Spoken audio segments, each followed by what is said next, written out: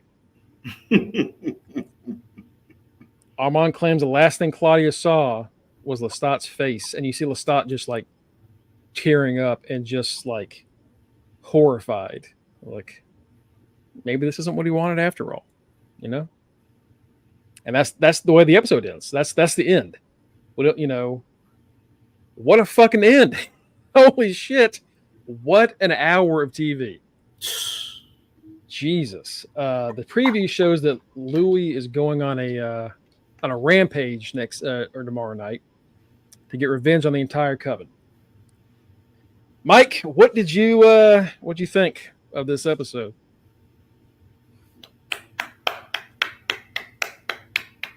Bravo, man! This episode, whew. This has been. I'm going to go out and say it. This was one of my favorite episodes that I've seen on any TV show that I've watched. Just the emotion, just the background, just how they set it up. Mind you, this is the real trial being portrayed as a play with an audience full of mortals. Yeah. They don't know that this is a real trial going on. All they know is they are just participants. So the fact that they were able to pull that off, and the fact that it was written that way and directed that way, bravo. Oh my God, man. That episode was so good. Like, it just puts you in a bind. It just puts you in just what's the word I'm looking for? Just a helix of emotion. It just gets you there. It's just like 1 minute you're frustrated, 1 minute you're starting to you're very inquisitive. The next minute you laugh a little bit because it was a lot of humor. Then the next minute you're just like, whoa. And then the final emotion is just like, I can't wait for next week. I cannot wait for the season finale. Did you expect to see Claudia and Madeleine die when this episode started? I thought some was going to pull through for them. I thought they were going to find a way to escape, but silly wabbit, no, because that was going to fucking happen. Okay, yeah. Why would it end on a good note like that? No, those two are going to die. Yeah, and they're going to die in the most brutal way a vampire can die: death by sunlight. Yep. And we even saw that almost happen to Louis in a few episodes prior during the 70s. And you got to see what it was like for Louis to have to not only deal with that pain, but have to slowly regenerate. And it took days, if not weeks, for him to actually get back on his feet. What a way to go. What a way to go. And you know what? That's a perfect segue into good old Louis. You know what? Fuck Louis. Fuck Louis. You know what? I'm gonna go out on a limb and say he's the true villain of this goddamn show. Okay. It goes back to what my man in the Telemassacre told Daniel. You fear Armand, but you should fear the other one. That's the one you got to worry about. Louis is the one that Daniel really has to worry about here. Mind you, back in 1973, he tried to kill Daniel and spare his life. Think about this. Louis, we knew he was a piece of shit in the very first episode when he pulled out a goddamn blade on his brother. Vicious. He was willing to stab his own flesh and blood. So that just lets you know off rip. Oh yeah, this dude is a fucking piece of shit. Yes. Was he quote unquote abused by Lestat? Yes. But in the midst of all that, he did a lot of fucked up shit as well. Okay? He did a lot of fucked up shit. First of all, he made fuck Louis, okay? This motherfucker finds Claudia in this burning house and manipulates the style to the point that we can make her, we can save her. Okay? She can be our daughter. You didn't want her to be your fucking daughter. You wanted her to be a goddamn replacement for your sister. And that was mentioned also in the show. Oh yeah, Lestat mentions that he was upset about losing his humanity and losing his family because his family wanted nothing to do with him. Mm-hmm. I think you're right. We see the more we watch and the more we're told, Louis is very manipulative, incredibly manipulative. He's a manipulative piece of shit. So you make Claudia, right? After Lestat tells you, no, we cannot make children. You make her anyway. So Louis, you're the reason why Claudia has gone through this torture, having to be a child. Then she grows up to be an adult. She grows up to be a young adult, to be a middle-aged adult, still trapped in the body of a fucking 14-year-old. Louis, that's on you. That is Louis' fault. And while you put her in this torture, you always say, it's about us. It's about us. We're always going to be together. No, you're not. No, you're not. And Claudia calls him out on it. She said, I am just a shingle on the roof of your stormy-ass relationship. Your stormy-ass romance with Lestat. That's all she's been about. She's just a pawn. She's just a pawn in this chess game, this love chess game between Louis and Lestat. So Louis, you thought you were doing well by making her and saving her life. No, you just put her through a life of hell, literally, as a vampire. And you constantly lied to this girl. Hence why she moved out and went away for 7 fucking years. That was because of you, Louis. Featuring Lestat. But it was mostly you. And as much as I do not like Armand, just like how Lestat was your abuser, you're abusing this vampire. As the old saying goes, hurt people hurt people. The way Lestat was quote-unquote abusing Louis has done the same thing. Let's be honest. Armand is just nothing more than side ass. That's all he is. That's all he is. Louis doesn't care about Armand. He doesn't. We saw that with that very graphic description, with that rant that he had a couple episodes prior, back in the 70s. He said, my 10 hours with Daniel was more exciting than the 40 I've spent with you. That's all you need to know about how Louis feels about Armand. You just ask. You just ask. And to Mongo's point earlier, I know he just asked, but I'm trying to force something that's never going to happen. I'm trying to force a love that I know is not going to happen because I am still in love with this guy. This vampire is my true love, hence the hallucinations. Come on now. He said it. Louis said it as Armand is approaching the stage. I can feel him. I notice his scent. Come on now. Lestat made Louis. So he's going to forever feel Lestat. He's going to forever feel him. So, yeah, man. Fuck Louis. He is the true villain. Hey, look. Cookies. The way you've been acting on our show this past week, you don't get to say shit. Exactly. You've been saying some wild stuff. You said some wild shit, brother. But no, man. Yeah, fuck Louis. He's the true villain.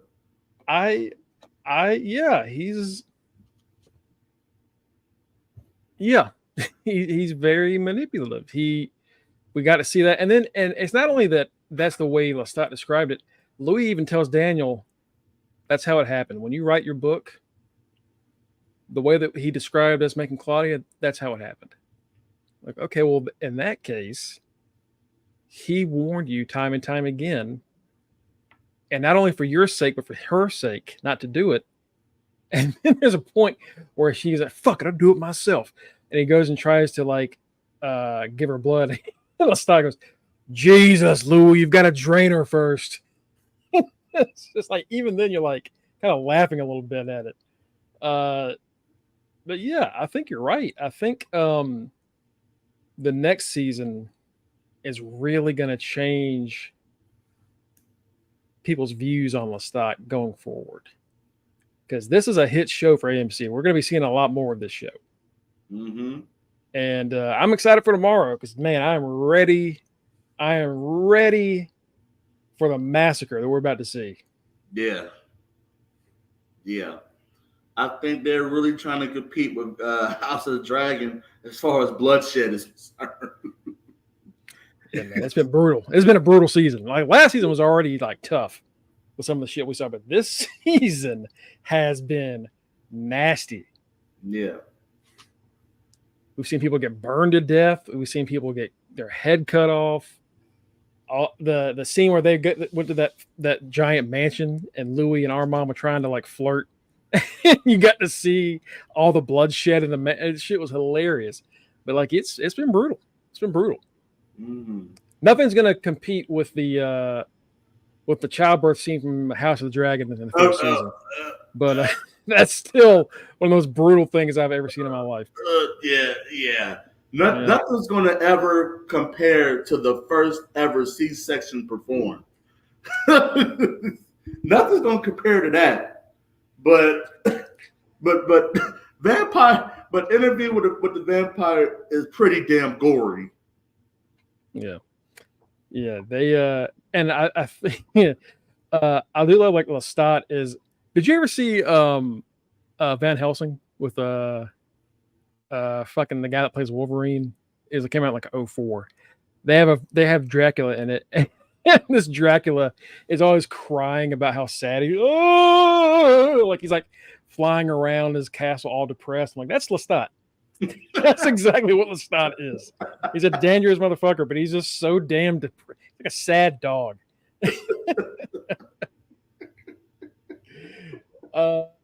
Yeah, I'm so excited for this season finale because it's just like I said, me and Kenny have been waiting for this moment for a long time. Speak of the motherfucking devil. What's going on, Kenny? Mm-hmm. Kenny and I've been waiting. Years. Kenny and I've been waiting for this moment with Claudia's death for a very long time. It lived up to it. They really, it was heartbreaking. The whole episode was heartbreaking. And I can't wait for the end. So tomorrow, we'll see that. I believe you and Kenny are on tomorrow for House of the Dragon. Yep. Which also, we're seeing some wild shit.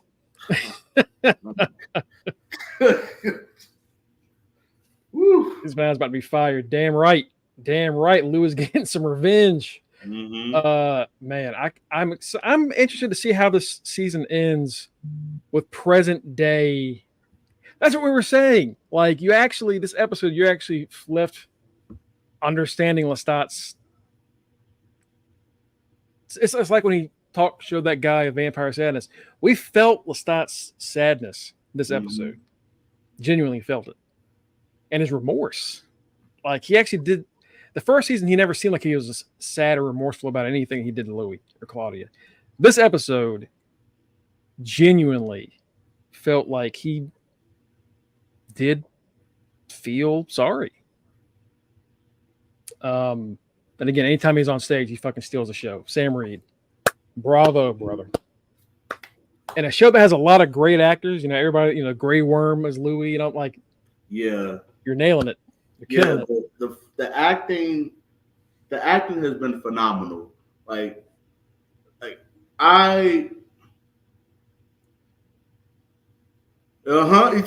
you. That proved my point. Further proved my point right there. That just goes along with my rant. Yeah, man. Jacob Anderson, man. God damn.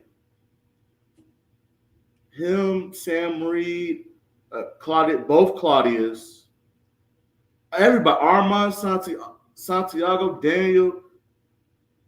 You are invested in all of these characters. You're invested. There's not one character on this show where I'm just like, I'm not feeling the acting. I can go without. No. Every character is a perfect ingredient for this show. God damn, man. Yeah. AMC, you got a banger with this one. Woo! Absolutely. All right, folks, that's going to do it for us today. Again, Mike and Ken will be on tomorrow to talk about House of the Dragon's latest episode, which was, holy shit, Jesus Christ. What this season is not slow at all. It's brutal.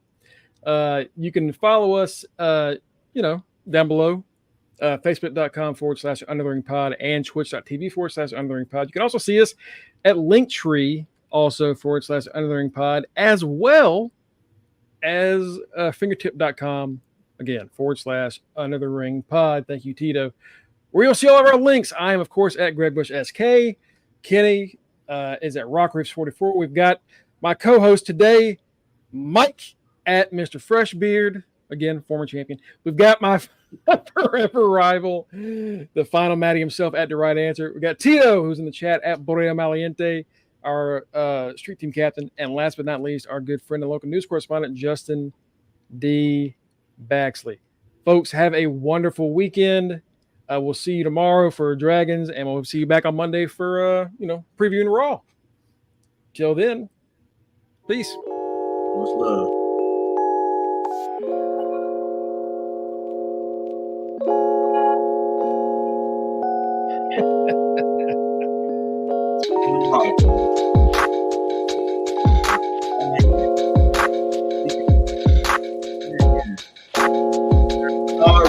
Bitch.